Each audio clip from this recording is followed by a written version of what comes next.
keeping போட்டு gloves சூப்பராக இருக்கு உனக்கு கரெக்டாக பிடிக்கிறேன்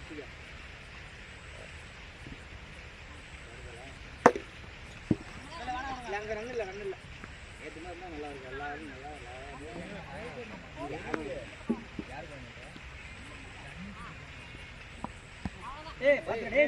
அடி வாங்கிக்காதா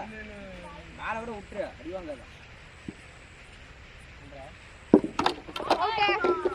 சந்தோஷ்